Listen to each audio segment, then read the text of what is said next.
আসসালামু আলাইকুম রহমতুল্লাহ বারাকাত। সালাম রহমতুল্লাহ বারাকাত। জি বলেন। শেখ কেমন আছেন? আলহামদুলিল্লাহ। জি। শেখ কোত্থেকে? বাংলাদেশ কুমিল্লা থেকে বলতেছি। বাংলাদেশ কোন জায়গা? কুমিল্লা। কুমিল্লা, মাশাআল্লাহ। বলেন।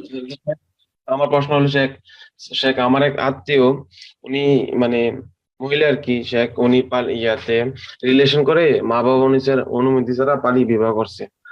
এখন উনি বিবাহ করছে এবং ওনার এখন দুইটা বাচ্চা আছে আর কি। এখন বাচ্চা আছে, উনি মনে করেন কি বলবো, উনি মানে ওর পরিবার থেকে উনি মেনে নিয়েছে, কিন্তু মানে আমরা না সালাফি মানে সালাফি যেহেতু আলেম আছে বা আপনারা যেহেতু আছেন, সবাই বলে যে ইয়া ইয়া দ্বিতীয়বার বিবাহ পড়াতে হবে, কিন্তু শেখ পরিবার থেকে মোটেও মানছে না যে বিবাহ পড়ানোর কথা না, দ্বিতীয়বার বিবাহ পড়ানোর কথা। অন শেখ কি কর্ম হয়ে যায়? হুম। রাসূলুল্লাহ সাল্লাল্লাহু আলাইহি ওয়াসাল্লাম বলেছেন, লা নিকাহা ইল্লা বিওয়ালি। ওলি ছাড়া কোনো বিয়ে হয় না। আরেকটি হাদিসে বলেছেন রাসূলুল্লাহ সাল্লাল্লাহু আলাইহি ওয়াসাল্লাম, আইয়ুমা ইমরাতিন নাকাহাত নাফসাহা বিগাইরি ইযনি ওয়ালিহা ফানিকাহুহা বাতিলুন বাতিলুন বাতিলুন। যে কোনো নারী যদি নিজেই বিবাহ বসে যায় বেগাইর ইজনে ওয়ালিহা, ওয়ালির বিনা অনুমতিতে, তার নিকাহ হচ্ছে বাতিল বাতিল বাতিল। সুতরাং মেয়েদের সাবালিকা হোক আর নাবালিকা হোক, বিধবা হোক, তালাক প্রাপ্তা হোক আর কুমারী হোক, যদি কোনো মহিলা বিনা ওলিতে মানে ওলির অনুমতি ছাড়া বিয়ে বসে, তাহলে সে বিয়ে ফাসেদ বাতিল, সে বিয়ে জায়েজ নয়।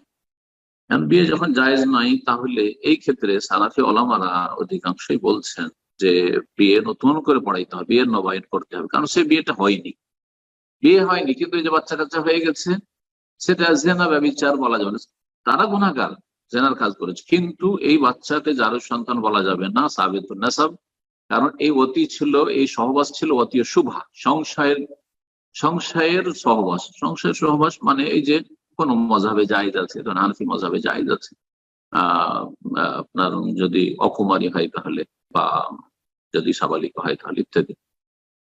তো সেই জন্য যে না ব্যভিচার বা যারও সন্তান বলা যাবে না, এগুলো বংশ সাব্যস্ত। এবং এই এই লোকেরই ছেলে, যে এই লোক বিনা ওলিতে বিয়ে করেছে এই মহিলাকে। তো এটি হচ্ছে অধিকাংশ আমাদের সালাফি আহলে হাদিস ওলামাদের মত, যে নতুন করে বিয়ে পড়াইতে হবে। আর হানাফি মজহাবে যেহেতু জায়েজ, সেজন্য কিছু কিছু ওলামারা বলছেন যে যেহেতু যে ওই মজহাবকে ফলো করে বিয়ে করেছে। আবার এটা দেখতে হবে যে ওই ওই ফ্যামিলিটা, ওই মহিলা হানাফি মজহাবের সাথে সম্পৃক্ত না আহলে হাদিস ঘরের। যদি আহলে হাদিস ঘরের হয় তাহলে জায়েজ না, কারণ তাদের মসলাকি জায়েজ নয় এই বিয়ে। সুতরাং অবশ্যই বিয়ে পড়াইতে হবে, অবশ্যই বিয়ে পড়াতে, কারণ এই বিয়ে হয়নি, তাদের মতো হয়।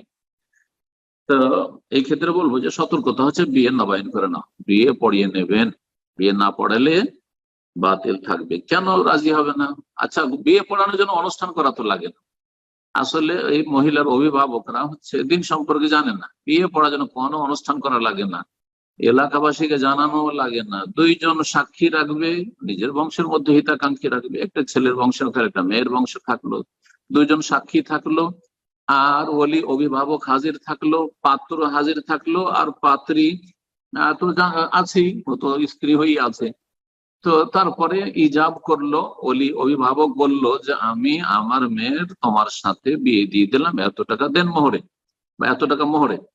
দেন বলা আসলে ঠিক না, দেন মানে হতো ঋণ, আসলে ধার মোহর, তো সেই জন্য দেন কথাটি আমাদের দেশে এসছে, এত টাকা মোহরে।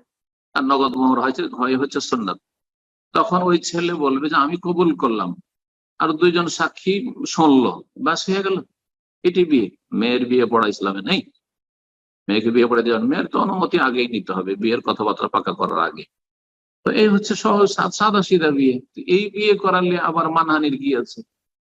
কোনো সমস্যা নেই। একটা ঘর বৈঠকে ঘরের মধ্যে বসে, নিজের বাড়িতে বসে দুইজন সাক্ষী রেখে বিয়ে পড়িয়ে নিবে, ঝামেলা শেষ। জি। আর এই সন্দেহ থেকে মুক্ত হয়ে যাবে, হারাম থেকে মুক্ত হয়ে যাবে। জাযাকুমুল্লাহ।